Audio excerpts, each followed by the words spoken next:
सुनो, हवा में वो सनसनाहट, वो फुसफुसाहट जो भानगढ़ के खंडहरों से उठती है। सूरज डूब चुका है और अरावली की पहाड़ियों में सन्नाटा पसर गया है। लेकिन उस सन्नाटे में कुछ है, कुछ जो हिल रहा है, कुछ जो तुम्हें बुला रहा है। आ मेरे पास।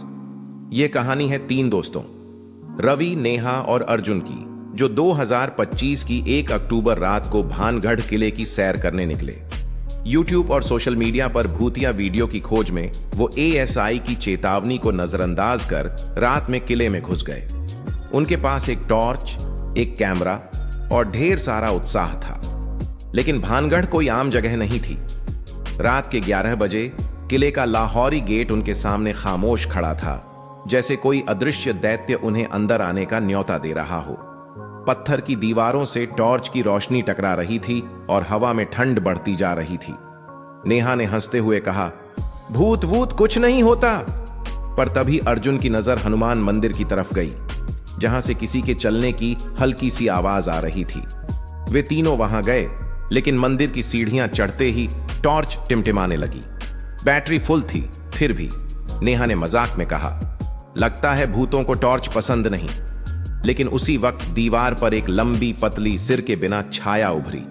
अर्जुन ने डर कर कहा, वो क्या है? रवि ने कैमरा घुमाया, पर लेंस में कुछ नहीं था। कुछ सेकंड बाद वही छाया अब दीवार पर नहीं, उनके पीछे थी। तीनों चीख कर भागे, लेकिन किले की गलियां भूल भुलैया बन गईं। हर मोड़ पर वही टूटी हवेलियां, वही दीवारें। अचानक हवा में एक आवाज गूंजी, मुझे छुओ। आवाज इतनी पास थी कि नेहा का दिल रुक सा गया। उसने रवि का हाथ पकड़ा, लेकिन रवि ठंडा पड़ चुका था। उसकी आंखें खाली थीं, जैसे कोई और उसमें समा गया हो। रवि, तू ठीक है? नेहा चिल्लाई। जवाब में रवि ने सिर्फ इतना कहा, वो मुझ में है। तीनों किसी अजीब ताकत के खिंचाव से ऊपर की ओर बढ़ने लगे। राजमहल की 7वीं मंजिल, जिसे अब कोई देख भी नहीं सकता, उनके सामने थी। वहां एक पुराना धूल भरा दर्पण पड़ा था। नेहा ने उसमें देखा, पर अपनी परछाई नहीं थी। उसकी जगह एक औरत थी, लंबे काले बाल, सफेद चेहरा और आंखें लाल खून जैसी। रत्नावती, वो फुसफुसाई। और फिर दर्पण में वह चेहरा हंसा, एक हंसी जो कानों में चाकू की तरह चुभी। अर्जुन चिल्लाया, ये तांत्रिक सिंहिया है, उसका श्राप अभी भी जिंदा है। तभी फर्श पर खून से शब्द उभरने लगे, तुम मेरे। चारों तरफ से आवाजें आने लगीं और कैमरा अपने आप रिकॉर्डिंग चालू कर गया। स्क्रीन पर सिर्फ एक चेहरा दिखा, बिना सिर का, लेकिन उसकी उंगलियां कैमरे की ओर बढ़ रही थीं।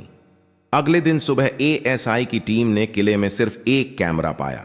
रवि, नेहा और अर्जुन का कोई निशान नहीं था। फुटेज में सिर्फ साएं साएं की आवाज थी और आखिरी फ्रेम में एक छाया जो हंस रही थी।